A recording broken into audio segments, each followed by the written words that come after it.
Buenos días, muchas gracias por atender este nuevo seminario, cuyo nombre es Perspectiva Epidemiológica y Económica de la neuropatía del recién nacido. El papel del AEG en su detección.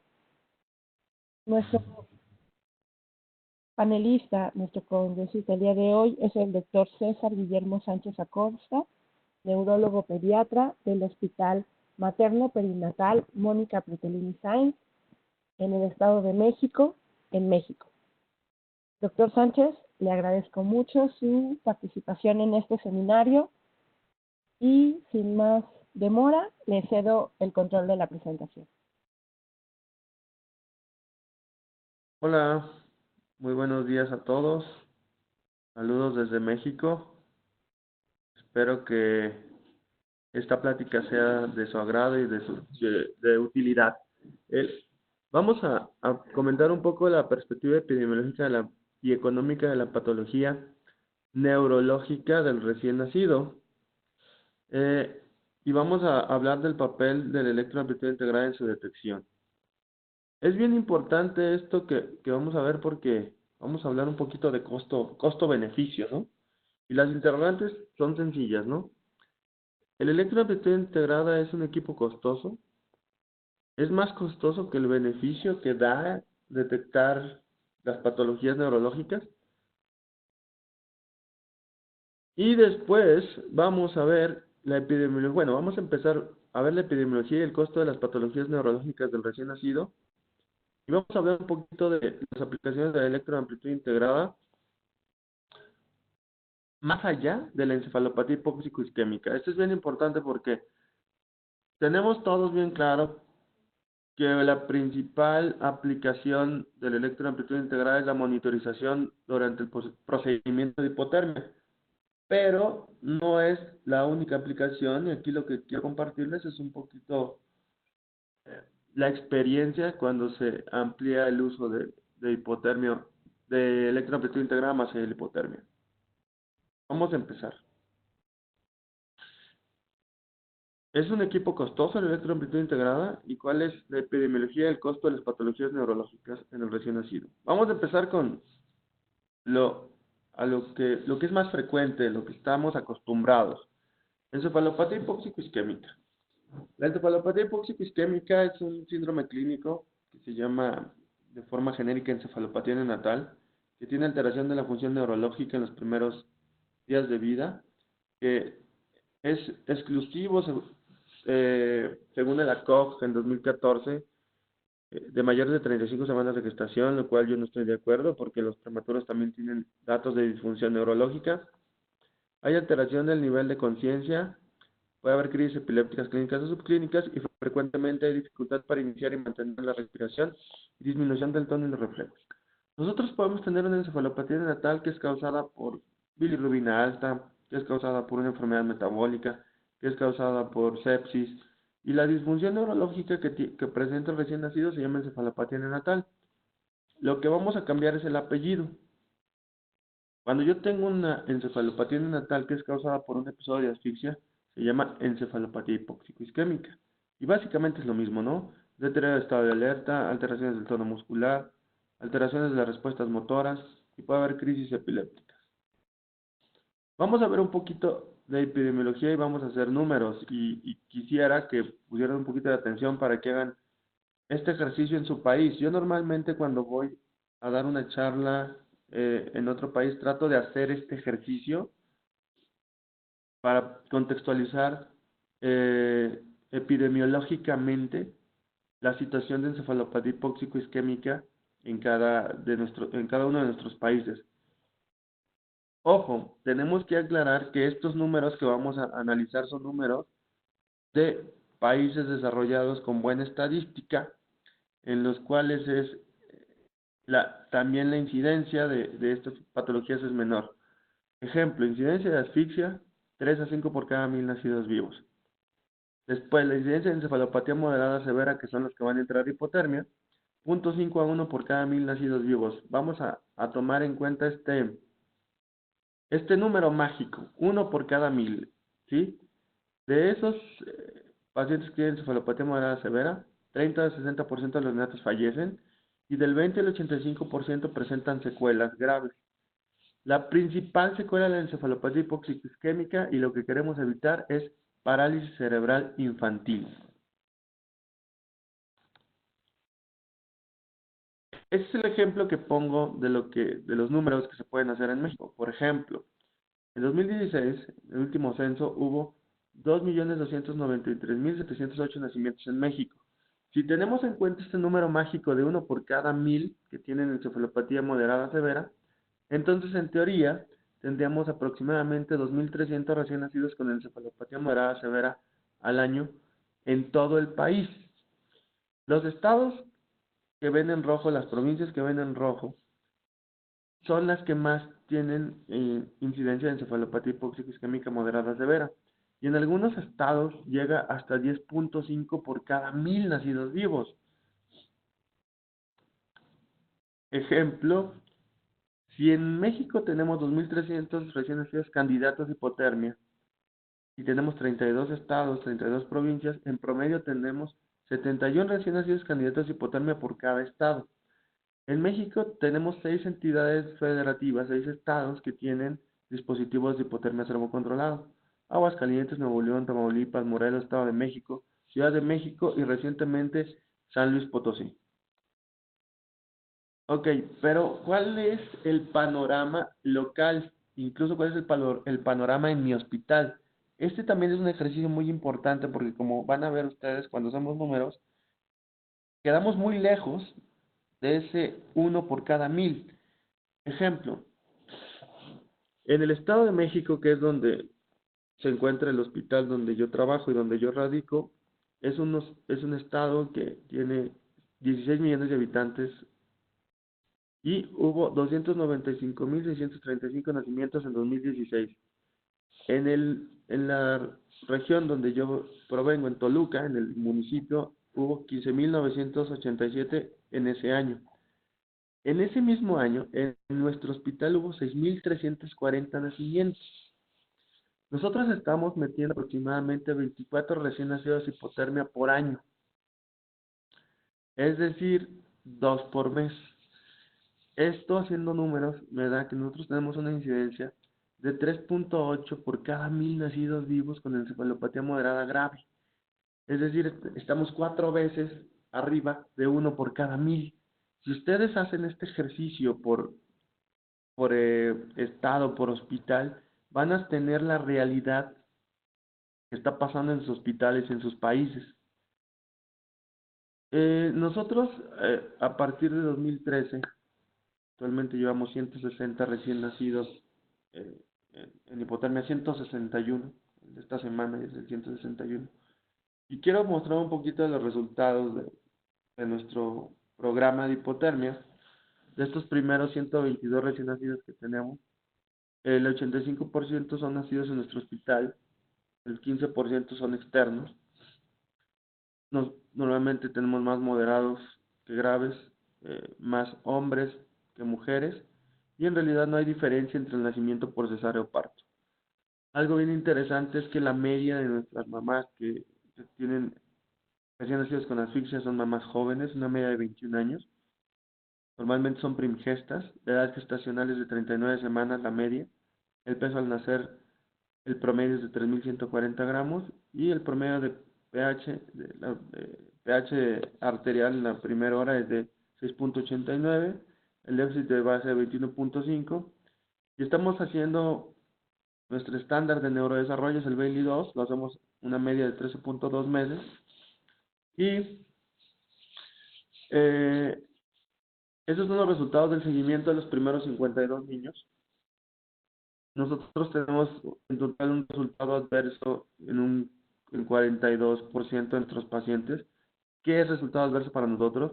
Niños con discapacidad moderada, con índice de desarrollo mental entre 70 y 84, 23%, discapacidad severa 9%, y 6 niños fallecieron, aproximadamente el 10%, sobre todo a causa de hemorragia, ¿sí? Es una de las complicaciones que tiene el hipotermia. Los efectos secundarios que tenemos nosotros es hiponatremia leve entre las 24 y 48 horas, trombocitopenia leve entre las 48 y 72 horas, y todos nuestros pacientes hicieron bradicardia por efecto del hipotermia. Ahora, ¿cuál es la utilidad de la electroamplitud integrada durante la hipotermia?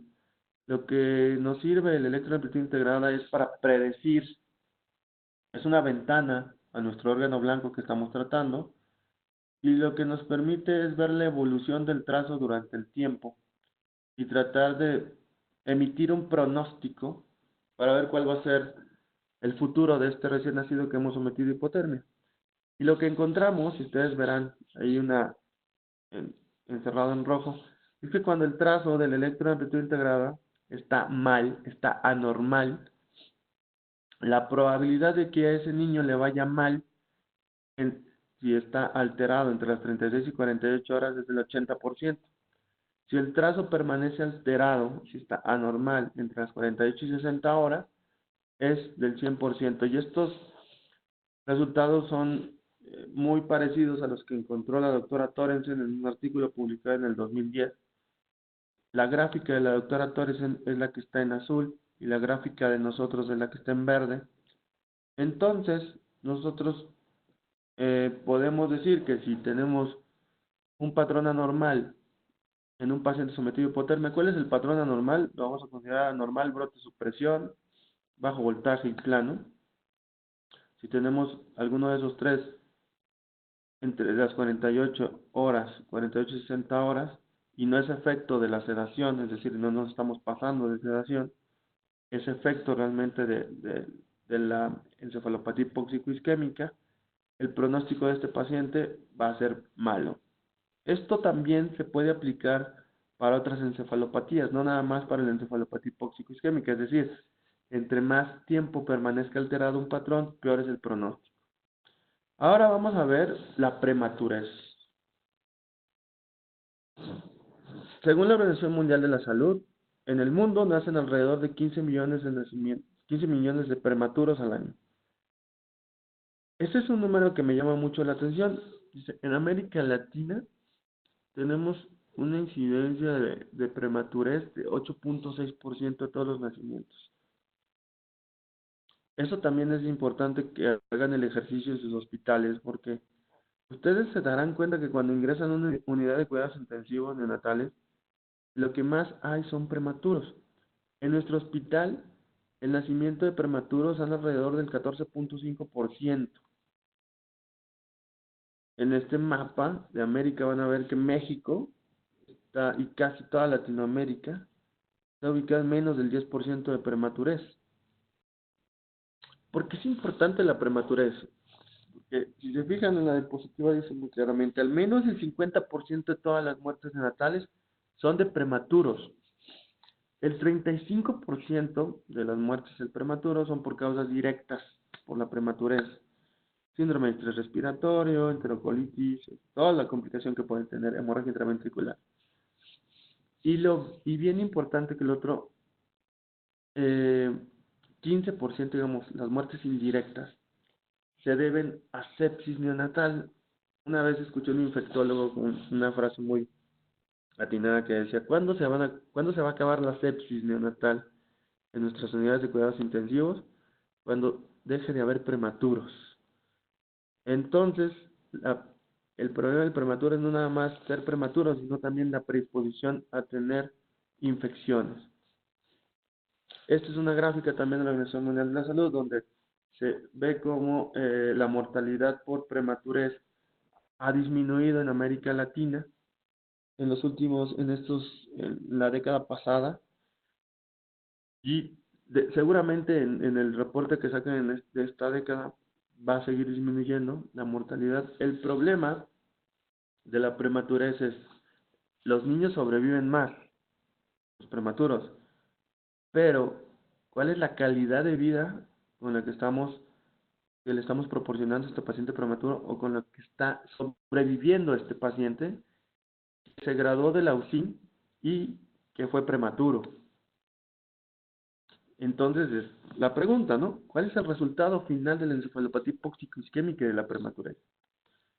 Pues el resultado es la parálisis cerebral infantil, que es una alteración permanente en el desarrollo de la postura y el movimiento, provocando limitación de la actividad física que son atribuidas a lesiones no progresivas de un cerebro fetal o en la infancia, es decir, un cerebro en desarrollo.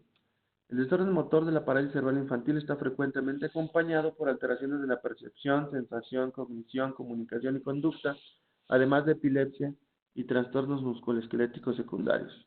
El diagnóstico se hace en los primeros 2 años de vida.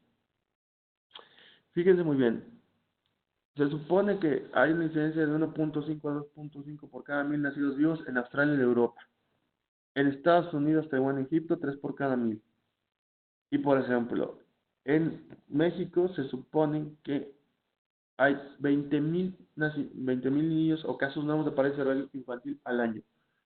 Esta gráfica es bien interesante. Vean cómo entre menos edad gestacional hay más casos de parálisis cerebral infantil, entre 20 y 27 semanas, 28 y 31 semanas, y después de las 36 semanas, 32 semanas, la principal causa de parálisis cerebral infantil del paciente, digamos, de término, es la encefalopatía hipóxico-isquémica. Ojo, la proporción del paciente prematuro que tiene parálisis cerebral infantil siempre es mayor en el prematuro.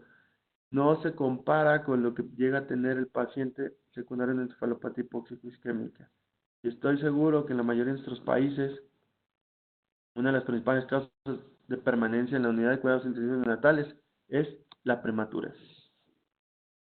Por supuesto que hay diversas escalas para medir el funcionamiento del paciente con parálisis cerebral infantil. Una de las más conocidas es la Gross Motor Function, una escala que te dice cuál es el nivel de funcionalidad, nivel 1, nivel 2. Entre más alto es el nivel, menos funcionalidad tiene el paciente, como pueden ver en la imagen. Y esto es algo que siempre les comento. En un país desarrollado, normalmente tú puedes ver a un paciente con parálisis cerebral infantil y dispone de ciertos aditamentos o dispositivos que pueden facilitar el transporte, el manejo de este tipo de pacientes, que normalmente son pacientes que dependen de los padres. Tú verás pacientes en países desarrollados, en su silla de ruedas, por lo menos una silla de ruedas manual.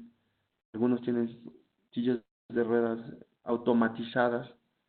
Pero la verdad es que la realidad de nuestros países, lo que vamos a ver es a nuestros papás cargando a sus niños. Entonces el impacto social, el impacto económico, el impacto familiar de estos pacientes es carísimo, es muy alto.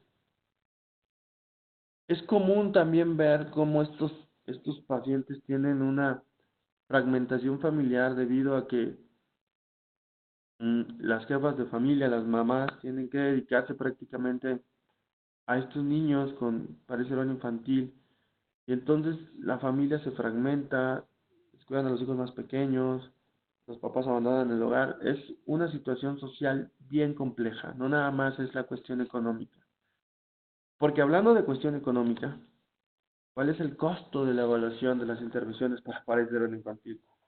Esta es una revisión sistemática que se hizo de este tema, y es bien interesante porque la verdad es que muchas de las cosas que se mencionan en este artículo ni siquiera están disponibles en muchos de nuestros países. Y entonces es aquí una cuestión que yo siempre, personalmente, a mí no me gusta mucho hablar de parálisis cerebral infantil, porque desde mi percepción, la parálisis cerebral infantil, la única forma de curarla es que no exista. Porque muchas veces ni siquiera tenemos los recursos necesarios para tratar adecuadamente a un paciente con esta patología. Por ejemplo, aplicar toxina botulínica para diplegia para las dos piernas cuesta aproximadamente 546 euros al año. La bomba intratecal de baclofeno, que por lo menos en México no tenemos, tiene un costo de 28.273 euros al año. Una cirugía de extremidad superior de un brazo para hacer una tenotomía cuesta 6.813 euros por hospitalización y 3.600 euros la rehabilitación. Una cirugía de columna por escoliosis vale 23.998 dólares americanos. Y un robot de marcha, que en México tenemos 3 nada más, la terapia vale 28.383 euros al año. Entonces el impacto económico de esto es altísimo y muchas de las cosas ni siquiera están disponibles. Ahora, ¿qué nos llega al consultorio como pediatras o neurólogos pediatras? Esto es algo bien interesante. ¿Qué nos va a llegar? O sea, ¿qué, qué nos llega como secuela? No qué nos llega para prevenir esto. La única forma de evitar la parálisis cerebral infantil es prevenirla. Y estamos acostumbrados en nuestros países a tratar la secuela, o sea, ya que nos lleguen al consultorio con parálisis cerebral infantil, que nos lleguen con espasmos infantiles, que nos lleguen con epilepsia, que nos lleguen con problemas de lenguaje. Y la otra pregunta es, ¿qué hacemos como pediatras, como neurólogos pediatras, como neonatólogos, para prevenir estas patologías? Debemos de estar más involucrados en el cuidado del recién nacido y en la neuroprotección del recién nacido. Hay que salvar cerebros para evitar estas patologías que conllevan un costo altísimo para el Estado, para la sociedad, para los papás, con consecuencias sociales, etcétera. Por supuesto que uno de los principales factores de neuroprotección que tenemos pues es la hipotermia. Y quiero comentar un caso que vi recientemente, se me hizo muy interesante. Y vamos a ver la historia, ¿no? La historia que les estoy poniendo yo en las estadísticas de mis casos de hipotermia.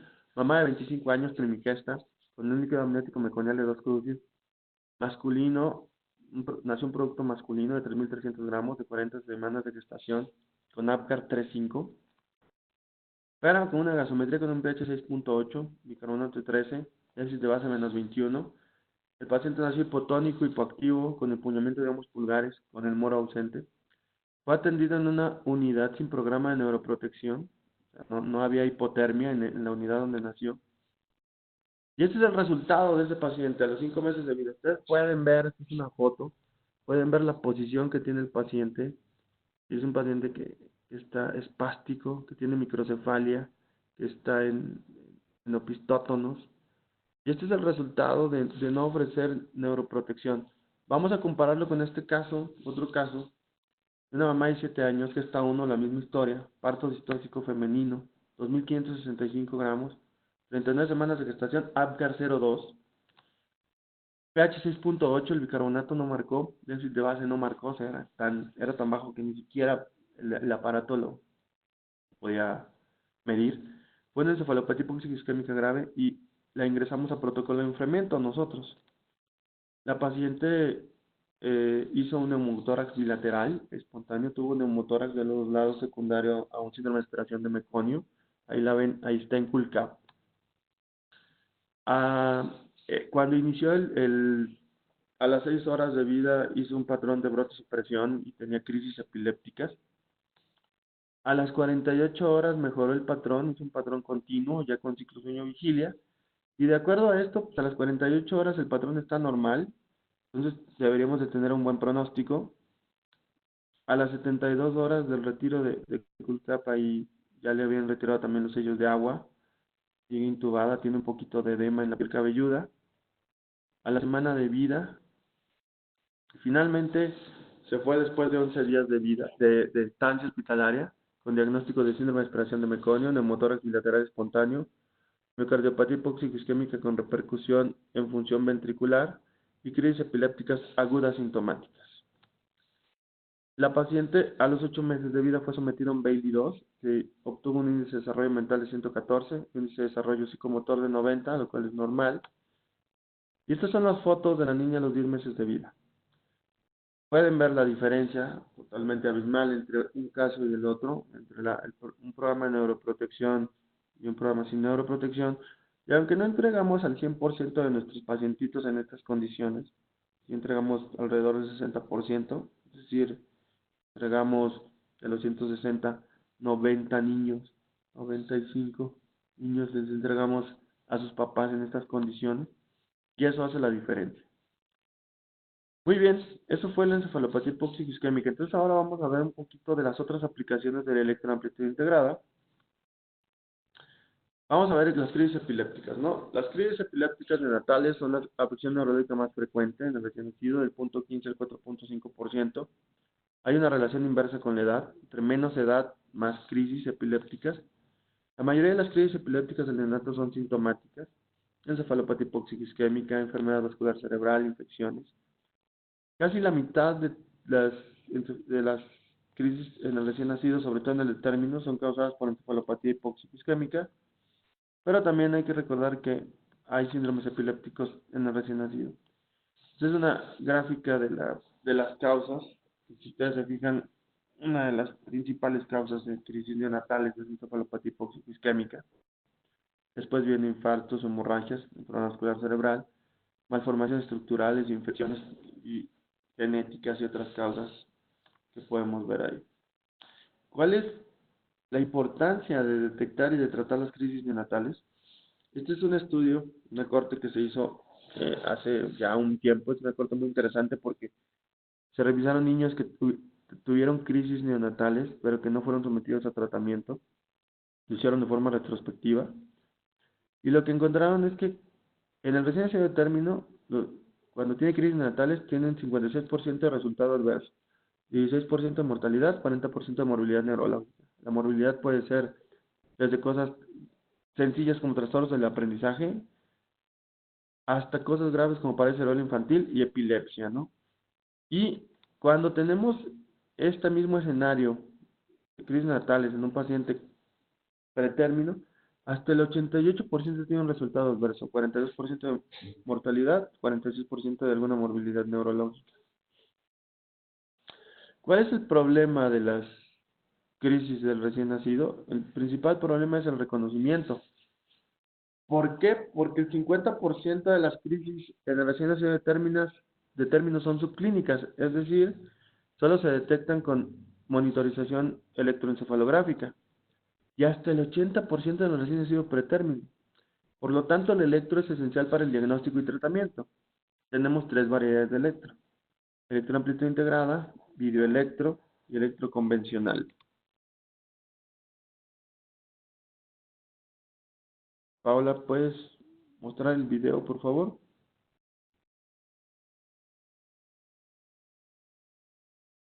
Un momento. Uh-huh.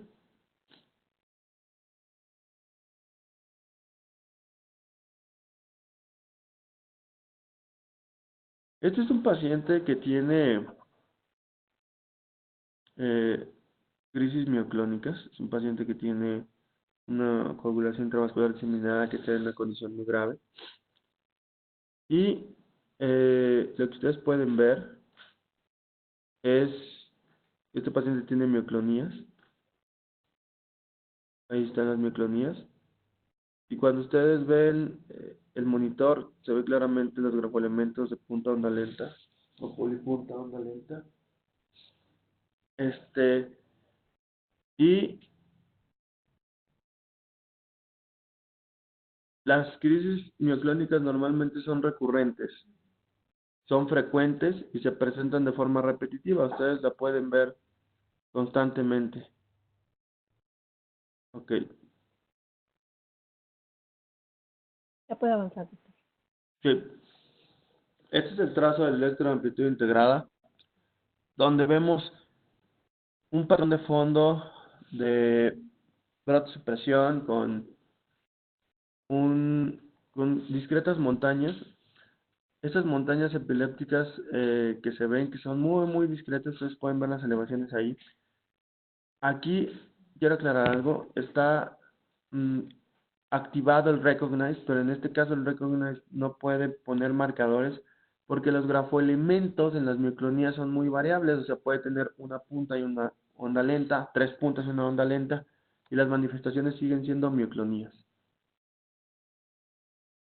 Estos videos que vamos a ver, aclaro, van a escuchar el sonido original.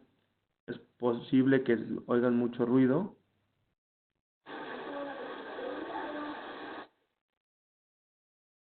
En este video vemos que este paciente en el electroamplitud integrada tiene punta onda lenta.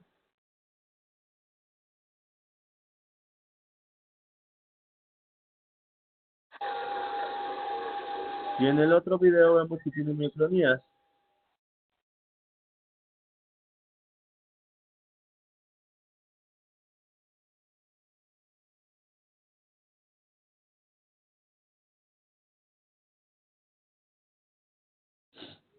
Ok, vamos a poner la siguiente.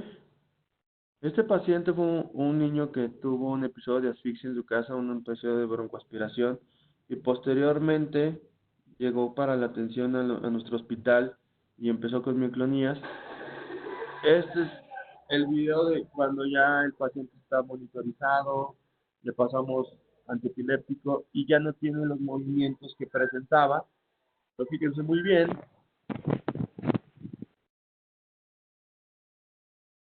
En el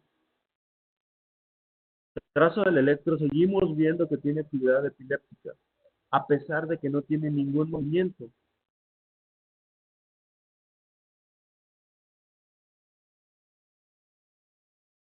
Entonces aquí la pregunta es, ¿el niño ya está tratado? ¿Ya pudimos remitir el estado epiléptico? La respuesta es, con este trazo que les voy a mostrar, no. Este paciente hizo un estado epiléptico maligno, un estado epiléptico refractario. Utilizamos 5 antiepilépticos, infusiones de midazolam. Finalmente nunca logramos que remitiera el estado epiléptico y falleció.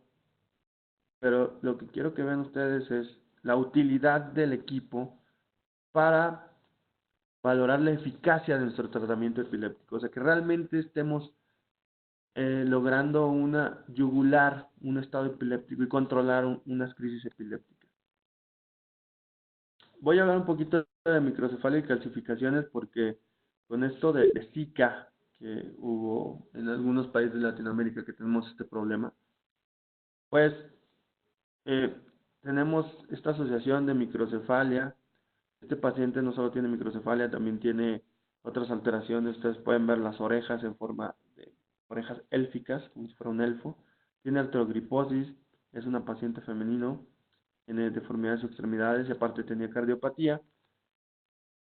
En el ultrasonido cerebral vimos que tenía muchísimas calcificaciones periventriculares, calcificaciones parenquimatosas. Es su tomografía en la cual vemos como hay abundantes calcificaciones periventriculares y parenquimatosas.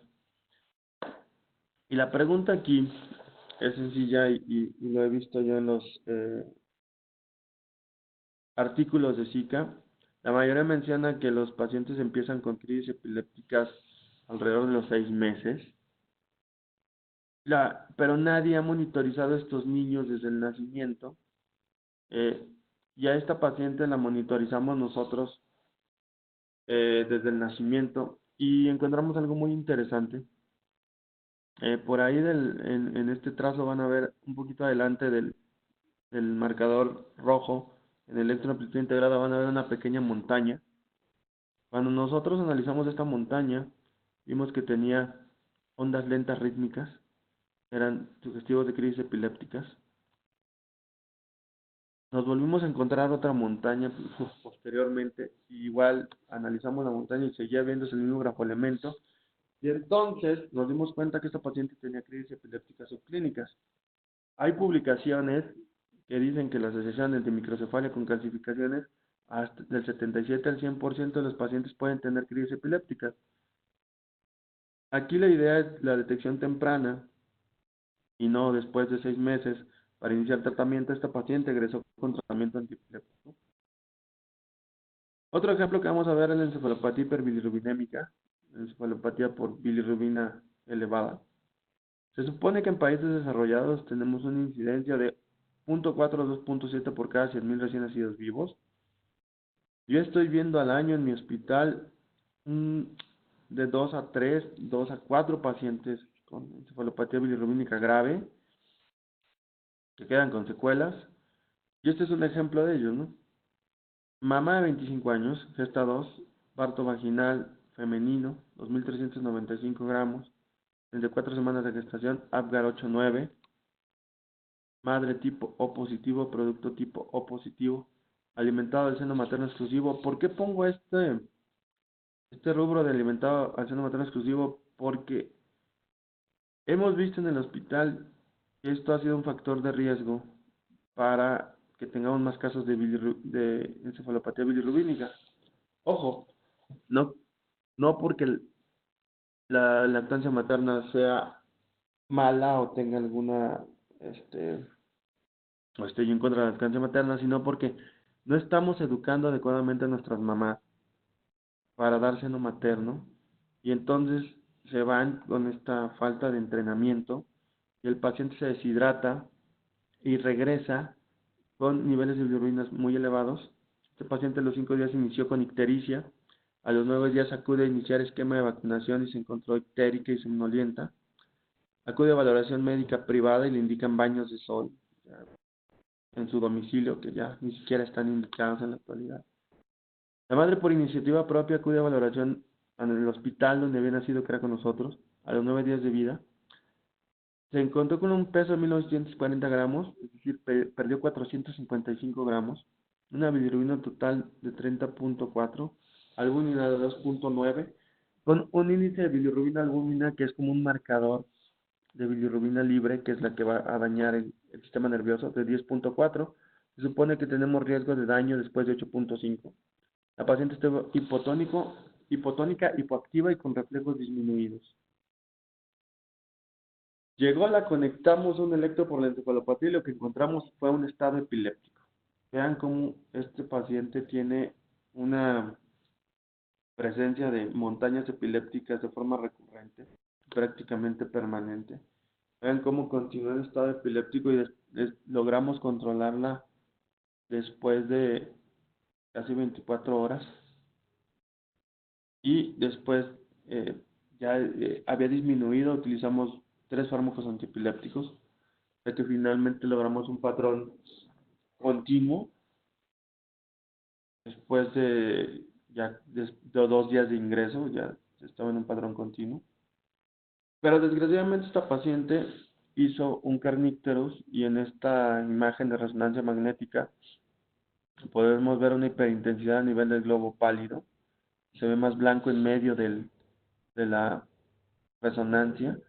Y esto es un signo característico de encefalopatía crónica, ¿no? Esta paciente quedó con secuelas motoras, secuelas auditivas, y esto es característico del daño por bilirrubina, que también pudimos detectar las crisis epilépticas a través de la monitorización. Malformaciones encefálicas. Este es un caso que hemos utilizado frecuentemente para educar y para enseñar esta cuestión de las asimetrías entre los lado izquierdo y lado derecho. En este trazo lo que vemos es que del lado derecho, en el electro convencional van a ver que tiene ondas lentas de alto voltaje hasta 200 microvolts, y en el electro de amplitud integrada pareciera que estas ondas están cortadas. Lo que pasa es que recuerden que la amplitud máxima en la gráfica de amplitud integrada es 100 microvolts y la amplitud máxima del electro convencional es de hasta 400 microvolts. Entonces se pudiera decir, en el electro de amplitud integrada se ve mejor el lado izquierdo que el lado derecho. En realidad lo que está pasando es que del lado izquierdo se alcanza a ver porque se refleja la actividad del lado derecho, pero donde se está originando toda la actividad epiléptica fue del lado derecho. Esta paciente tenía algo que se llama hemimegalencefalia del lado derecho. Ustedes pueden ver cómo en la resonancia magnética el lado derecho del cerebro se ve mucho más grande que el lado izquierdo. Recuérdense que en las imágenes de radiología está volteado, lo que ustedes ven del lado izquierdo es derecho y del lado derecho es izquierdo. Y este paciente, aparte, tenía una mancha en vino de Oporto con unas malformaciones arteriovenosas, una hemihipertrofia corporal derecha, con sindactilia, y el diagnóstico de esto es un síndrome de Klippers-Trenaunay-Weber. Aquí lo que pueden ver es que cuando nosotros tenemos asimetría entre un lado y otro lado del cerebro, tenemos que sospechar que el lado que está provocando las convulsiones tenga alguna alteración y tenemos que ir a buscar esa alteración con una imagen, con un ultrasonido, con resonancia magnética. Este es de los últimos casos que acabo de ver recientemente en el hospital. Una mamá primigesta, adolescente, con un parte autóxico masculino, 3.400 gramos, 40 semanas de gestación, Apgar 8-9, y tenía microcefalia con crisis epilépticas de diversa semiología. Y lo que esta paciente tenía, este recién nacido, tenía una lisencefalia. Es una lisencefalia donde vemos que la lisencefalia es más posterior, incluso tiene polimicrogiria. Y el pronóstico de estos pacientes, la verdad es que es malo, porque tenemos una malformación estructural cerebral que lo que me va a condicionar es que el paciente tenga crisis epilépticas. Quiero que vean aquí cómo la evolución a través de los días sigue siendo de crisis epilépticas. O sea, este paciente utilizamos 5 fármacos antiepilépticos y no pudimos controlarlo, o sea, lo dimos de alta con el mínimo de crisis que se pudo, que fueron 5 al día, pero convulsionaba todos los días. Desgraciadamente para esto no hay un tratamiento quirúrgico porque está mal formado casi todo el cerebro. En el 23 de agosto de 2019. Vean cómo tiene algunas montañas epilépticas. Luego vamos a ver el 24 de agosto, ya se ven las montañas epilépticas bien establecidas. 27 de agosto, presencia de montañas epilépticas. Y es otro caso de una malformación de, finalmente el caso anterior, o sea, digo, lo dimos de alta con máximo beneficio y con el mínimo de crisis que podíamos, utilizando 5 fármacos antiepilépticos, es desgastante para los padres. Normalmente estos casos tienen que ser detectados de forma prenatal para decidir o tomar la decisión de cuál es la conducta, si se continúa con el embarazo o se interrumpe. Otro caso de un paciente con una holoprosencefalia. Este es su trazo. El paciente tiene espasmos infantiles. Ustedes pueden ver ahí unas discretas montañas, sobre todo del lado derecho. Y es bien interesante cuando le pones el Recognize, pues bueno, es totalmente evidente la presencia de crisis epilépticas. Otra aplicación del electro es la enfermedad vascular cerebral recién nacido. Normalmente lo que vamos a encontrar en esta patología son asimetrías interhemisféricas. En este caso vemos del lado izquierdo que tiene montañas epilépticas de forma recurrente. Del lado derecho vemos que se reflejan, digamos, hay una conducción hacia el otro lado, pero el que está generando más crisis epilépticas es el lado izquierdo. Es bien importante siempre valorar lado izquierdo y lado derecho, y en esta diapositiva se los quiero demostrar. Este es un montaje transversal. Aquí lo que estamos viendo es el lado izquierdo y lo que se obtiene de los electrodos de P3 y P4, o sea, está transverso el montaje, y se puede apreciar un patrón continuo. Cuando nosotros al mismo tiempo, en el mismo lapso, ponemos un montaje longitudinal y dividimos izquierdo y derecho, vemos que no se ve lo mismo. Vemos que del lado izquierdo se ve un patrón discontinuo, incluso con brote supresión, y del lado derecho tenemos un patrón continuo.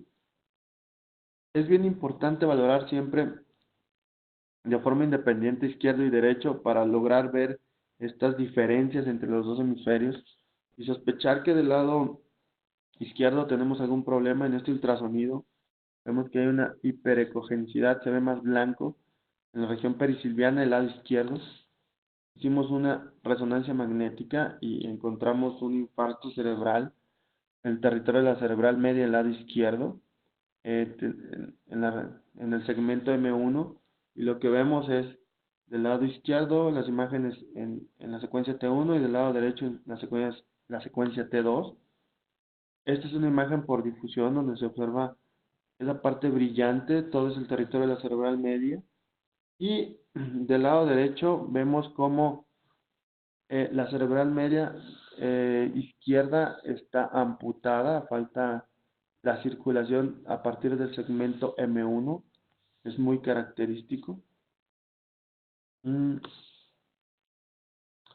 Vamos, y finalmente quisiera compartirles este artículo que publicamos recientemente del uso de el electroamplitud integrada de dos canales, cómo se pueden encontrar diversas patologías, artefactos, colocación de electrodos, malformaciones cerebrales. Es un artículo muy interesante, infarto cerebral, donde se recomienda esta valoración que les digo longitudinal del electro. La monitorización cerebral en el recién nacido prematuro, pues es bien importante porque las crisis epilépticas en el prematuro se presentan hasta en la mitad de los recién nacidos prematuros. El 80 al 90% son causadas por daño cerebral estructural, principalmente hemorragia intraventricular en los primeros 5 días de vida. Ojo, el 70-80% de las crisis en el recién nacido prematuro son subclínicas, es decir, solo se detectan con electroamplitud integrada. Y el electro de amplitud integrada puede detectar 50-70% de las crisis asociadas a daño estructural en el recién nacido prematuro. Pero la recomendación es que para que tú detectes crisis subclínicas, una monitorización debe durar al menos 24 horas para detección de crisis y continuar 24 horas después de haber logrado con tratamiento antiepiléptico el control de las mismas. En la hemorragia intraventricular, no sé, ¿puedes mostrar el video, Paula, por favor? Este video es de un paciente de 28 semanas de gestación de 800 gramos que nació en su domicilio. La paciente tuvo un aborto precipitado en su domicilio. Ingresó con nosotros. Aquí lo pueden ver, está monitorizado. Y lo que quiero que vean del video es pues que no hay ninguna manifestación clínica de crisis epilépticas. Entonces van a preguntar, ¿por qué lo monitorizaron? ¿Por qué monitorizamos a un recién nacido que no tiene ninguna manifestación clínica? La respuesta es muy sencilla y la vamos a ver en la siguiente diapositiva.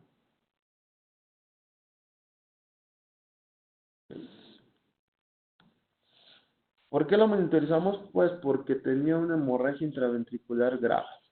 Tenía una hemorragia con lesión parenquimatosa del lado derecho. Ustedes pueden ver, es una hemorragia muy extensa. Y como ustedes aprecian en el trazo de electroamplitud integrada, pueden ver cómo tiene montañas epilépticas y grafoelementos epilépticos de forma recurrente, a pesar de que no tenía ninguna manifestación clínica.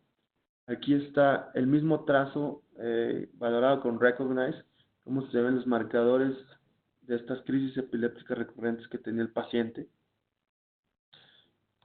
Entonces, ¿cuál es la recomendación? Y ustedes pueden ver en este artículo de Da Silva Magallanes, publicado en 2017, y ustedes vean en la parte que dice Outcome. ¿A quién vamos a monitorizar o a quiénes monitorizaron? A todos los pacientes con hemorragia intraventricular grado, en este caso 3 y 4, 3 y 4, 3 y 4. A todos los monitorizaron. ¿Por qué? Porque la hemorragia intraventricular disminuye la amplitud, incrementa el patrón discontinuo y brote supresión y aumenta la aparición de crisis epilépticas subclínicas. Es decir, recomendaciones. Recién nacido pretérmino con hemorragia grave se monitoriza aunque no tenga ninguna manifestación clínica. La valoración del desarrollo cerebral.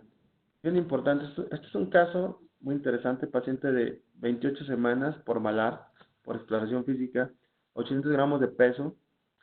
Me interconsultan a los 3 días, me llaman para que hagamos la valoración por un ultrasonido para ver si tenía hemorragia. Y me llamó la atención mucho la cara del paciente y me llamó la atención que a los 3 días ya estaba extubado, no tenía ningún aporte de oxígeno. Cuando hice el ultrasonido, lo que encontré era que tenía muchas circunvoluciones, que parecía de mayor edad gestacional. Se veía como un paciente arriba de 34 semanas. Le pongo el electro para ver qué patrón tiene y la sorpresa es que tiene un patrón continuo. Es decir, este paciente tenía más de 36 semanas de gestación y al preguntar dónde está la mamá o qué pasó con la mamá, me contestan que la mamá estaba internada en la unidad de cuidados intensivos obstétricos también en nuestro hospital con un diagnóstico de síndrome hepatorrenal. Y la principal causa de síndrome hepatorrenal en nuestros países es cirrosis alcohólica. Entonces, el diagnóstico fue muy sencillo, con un síndrome alcohólico fetal, donde ustedes pueden ver comparado con la imagen, el paciente no tiene el labio superior muy delgadito, no tiene filtrum, tiene el puente nasal ancho, tiene micrognatia, y este fue el diagnóstico final. Aquí lo que quiero que el, la- el mensaje es que siempre les digo a mis pacientes, el balar miente, el capurro miente, es decir, la exploración física del paciente para determinar gestacional depende mucho del operador, es operador dependiente, pero el cerebro no miente, y la edad cerebral es muy confiable. Y otra pregunta para terminar ya, ¿es más barato un electro convencional que un electro de amplitud integrada? ¿Y qué necesito para que funcione un electro convencional? Lo primero es que un electro convencional, los equipos actualmente ya son más compactos, pero necesitas una computadora, una unidad, una laptop, un cabezal, y normalmente son costosos. Acá estamos hablando, el transporte a veces es complicado en equipos muy grandes, y muchas veces nuestros hospitales no pueden salir de la unidad de neurofisiología, o no nos los prestan 24 horas, imagínense, para monitorizar un pretérmino. El electroamplitud integrada es un equipo portátil que se puede llevar a la cuna del paciente, colocarlo en el momento que está más grave. Aparte es más sensible, es más resistente a los artefactos, es más fácil de colocar. Para cualquiera de los dos necesitamos hacer aseo, necesitamos Nuprem, necesitamos una pasta conductora, tenemos electrodos de copa de oro, de hidrogel, de aguja, un agente adhesivo. Para colocar un electro convencional, pues tienes que conocer el sistema internacional 1020 para colocar la monitorización.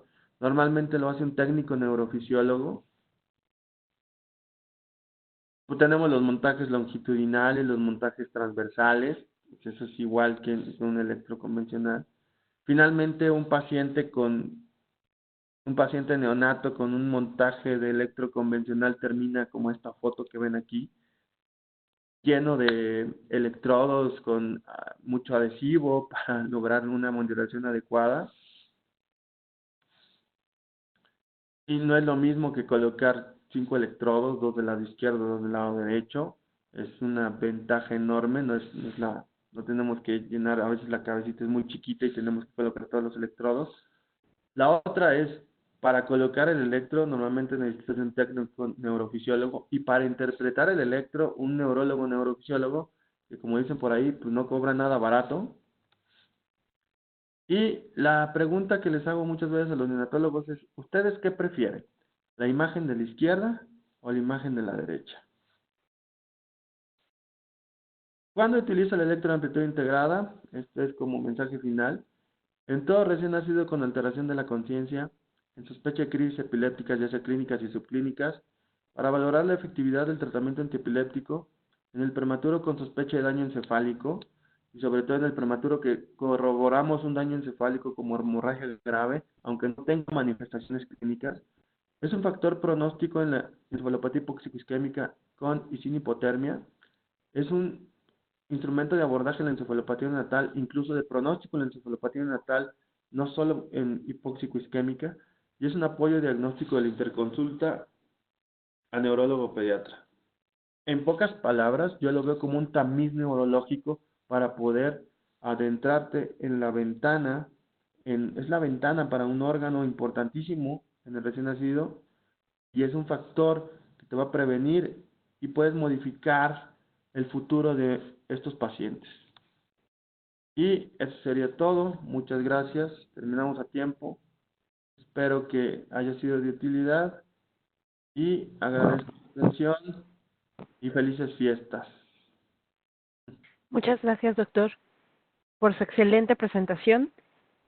Solamente tenemos una duda eh, para resolver, que es, este equipo, entonces, ¿se utiliza mayormente en el ámbito privado, según su experiencia, o en los hospitales públicos? Qué pregunta tan rara. Mi hospital es público. Nosotros lo utilizamos todos los días, a todas horas. Yo creo que aquí la pregunta debería ser, ¿quién debe de utilizar este equipo? ¿La medicina privada o la medicina pública? Y la respuesta es que todos deberíamos de utilizar este equipo, ¿no? O sea, platicaba hace poco con un doctor que derrotó en el Miami Children's y me comentaba, dice, en el Miami Children's tú entras a la unidad de cuidados intensivos neonatales y cada cuna tiene un electro. Bueno, ese sería lo ideal, ¿no? Que en cada cuna tuviéramos un electro de amplitud integrada, así como tenemos un monitor de electrocardiograma, de pulso, de oxímetro, que tuviéramos un monitor cerebral para valorar la actividad cerebral del recién nacido. En mi experiencia, lo estamos utilizando más en la medicina pública en México que en la medicina privada. Y los usuarios generalmente son los neonatólogos o neurólogos. ¿Quiénes son los usuarios? Los usuarios normalmente son neonatólogos. Sí. Cada vez hay más neurólogos en México que se están involucrando en esto del cuidado de la protección del recién nacido. Y esto es gracias a que yo soy neurólogo pediatra y me ha tocado eh, un poco de difusión de la utilidad de este equipo. Cada vez hay más neurólogos interesados en la neuroprotección del recién nacido, lo cual es excelente. Es decir, debe de haber más neurólogos involucrados en la UCIN y debe de haber más neonatólogos interesados en la neurología. Definitivamente. ¿Y qué hay del papel de enfermería? Enfermería es bien importante porque ellos son nuestros ojos y nuestros oídos. La experiencia en mi hospital es que ellas conectan el equipo, hacen el aseo del niño, están vigilando que esté bien conectado. Cuando hay una intervención, van a tomar radiografías o van a aspirar al niño, van a hacer algún procedimiento, ponen marcadores para que no nos confundamos con artefactos que parecen crisis. El papel de enfermería es esencial, es importantísimo, yo creo que la base para que tengamos a este niño bien monitorizado y que se nos informe de forma temprana los cambios o ¿cómo decir? Los hallazgos que pueda tener este paciente. En nuestro hospital el equipo tiene Recognize, entonces eso lo hace más amigable, porque cuando ven el marcador anaranjado, pues avisan al neonatólogo, perdón, que probablemente ese niño esté convulsionando, ¿no? Entonces, el papel de enfermería es esencial en el cuidado neurológico del recién nacido. Esencial, básico. Muchas gracias, doctor. Por último, ¿cómo ha cambiado la comunicación con padres cuando ustedes tienen esta herramienta en uno de sus hijos? Esto es una muy buena pregunta. La gran ventaja de tener un equipo monitorizado es dar un pronóstico certero de forma temprana para tomar decisiones acerca del manejo de los niños. La verdad es que muchas veces la comunicación es a veces muy tardía. Si no tuviéramos esos equipos, la comunicación sería tardía, ya estaremos diagnosticando secuelas.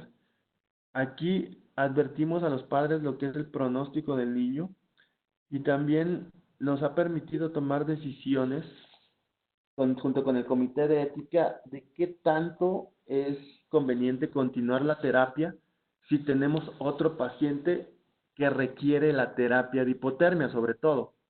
¿A qué me refiero? No, tenemos un niño que tiene 48 horas de hipotermia, no ha cumplido sus 72 horas, tiene un patrón anormal, pero nace otro niño que requiere eh, el tratamiento y tenemos ocupados nuestros dos equipos, tenemos que disponer de uno. Cuando pasa esto, junto con el comité de ética, se toma la decisión, se informa a los padres, se les comenta que desgraciadamente el pronóstico no va a ser bueno y que ya se hizo todo lo que se tenía que hacer y que tenemos la necesidad de ofrecérselo a otro niño. Y la verdad es que nos ha servido para que los padres o sea, para ser asertivos nosotros y para que los padres sean comprensivos de esta situación, ha mejorado mucho la comunicación. Y finalmente, tú le estás dando al papá una gran certeza el futuro de su paciente, que si va a tener un buen pronóstico, va a tener un mal pronóstico. Y otra de las cuestiones es, para nosotros, la toma de decisiones neurocríticas y la toma de decisiones éticas en el momento oportuno y temprano, ¿no? Esto pasa cuando tenemos dos niños que requieren la terapia. Si tenemos paciente que tiene un patrón anormal y no requerimos el equipo, no hay otro niño que lo amerite, terminamos la terapia. Aunque el paciente tenga un trazo anormal, si no se requiere utilizar el equipo en otro paciente, nosotros terminamos la terapia. No se interrumpe, se continúa las 72 horas. Esto es por necesidad, ¿no? O sea, cuando tenemos dos pacientes simultáneos. Muchas gracias, doctor. Esas son todas las preguntas. Le agradezco mucho su excelente presentación y a todos eh, a las personas que atendieron, les agradezco el tiempo que han tomado para este seminario. Espero que nos veamos el siguiente año con más seminarios y con eso terminamos la grabación del día de hoy. Muchas gracias, doctor.